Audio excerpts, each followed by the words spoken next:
अमित जी, आपने हमें बताया कि रत्नों को धातु में धारण करते हैं, या तो वो सोना होता है या चांदी होती है, और अंगूठी के रूप में पहनते हैं। लेकिन हम अक्सर देखते हैं कि लोग पेंडेंट में भी रत्नों को धारण करते हैं और ब्रेसलेट में भी रत्नों को धारण करते हैं। तो क्या इसका भी प्रभाव होता है? देखिए, रत्नों का प्रभाव कहाँ से होता है वो जानना ज़रूरी है। रत्नों का कनेक्शन या इसकी जो एनर्जी है ना, वो सूरज की किरणों से एक्टिवेट होती है।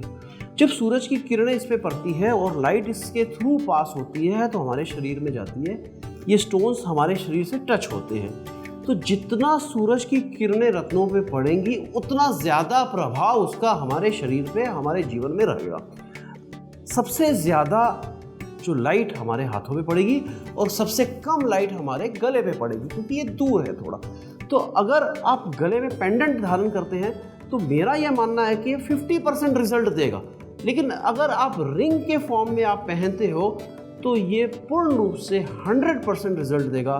ब्रेसलेट पहनते हो वो भी पूर्ण रूप से 100% रिजल्ट देगा। तो बेस्ट तरीका मैं आपको सजेस्ट करूँगा अपने व्यूअर्स को कि रिंग फॉर्म में पहनिए या ब्रेसलेट में पहनिए। लास्ट अगर आपको ये दोनों चीज़ें नहीं पसंद है, रिंग नहीं पसंद है, ब्रेसलेट नहीं पसंद, तो आप उसको पेंडेंट फॉर्म में पहनिए। That is the best way. जी, साथ ही साथ गहनों से ही जुड़ा हुआ एक और सवाल है कि जो भारी गहने होते हैं, एक्सपेंसिव ज्वेलरीज होती हैं, जिनमें स्टोन्स होते हैं और रत्न भी होते हैं, तो क्या उसका भी असर होता है नकारात्मक या सकारात्मक? देखिए, पुराने ज़माने की अगर बात करें, राजे महाराजाओं के ज़माने की बात करें, तो उस ज़माने में जो ज्वेलरी होती थी या जो ज्वेलरी बनती थी उसमें ओरिजिनल स्टोन्स होते थे। लेकिन आज के ज़माने में मुझे नहीं लगता कोई भी ज्वेलरी रियल स्टोन्स में अफोर्ड कर सकता है। एक एक नीलम 50,000, एक एक लाख रुपए का है। ज्वेलरी आज के ज़माने में जो ज्वेलरी बन रही है उसमें सिंथेटिक स्टोन्स होते हैं, कलर्ड स्टोन्स होते हैं। कलर्ड स्टोन्स का हमारे जीवन में कोई प्रभाव नहीं है। सिंथेटिक स्टोन्स से बनाई हुई ज्वेलरी का हमारे जीवन में कोई प्रभाव नहीं है। अब हम जानना चाहेंगे कि अगर कोई आध्यात्म की ओर बढ़ना चाहता है और मेडिटेशन के लिए खुद को कंसंट्रेट करना चाहता है, तो क्या इसके लिए भी आप किसी रत्न को सजेस्ट करेंगे? बिल्कुल। देखिए, आध्यात्म, मेडिटेशन, मोक्ष, पूजा पाठ, ये सब केतु के अंतर्गत आता है।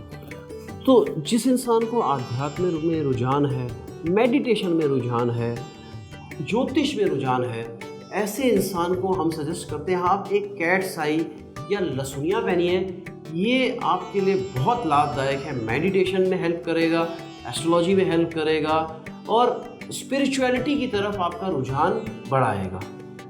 आज के शो में अमित जी ने हमें बेशकीमती रत्नों के बारे में काफ़ी विस्तार से बताया। उम्मीद है कि आप सभी ने इन बातों को जाना होगा, समझा होगा और इन्हें अपने जीवन में आत्मसात करेंगे, इन्हें अपनाएंगे। अमित जी, इसके लिए आपका बहुत बहुत धन्यवाद। आपका भी धन्यवाद। और मैं उम्मीद करता हूँ कि दर्शकों को इन रत्नों की जानकारी से काफ़ी लाभ होगा और वो अपने लिए सही रत्न चुनकर इसका लाभ उठाएंगे। अब वेब, मोबाइल और टीवी पर उपलब्ध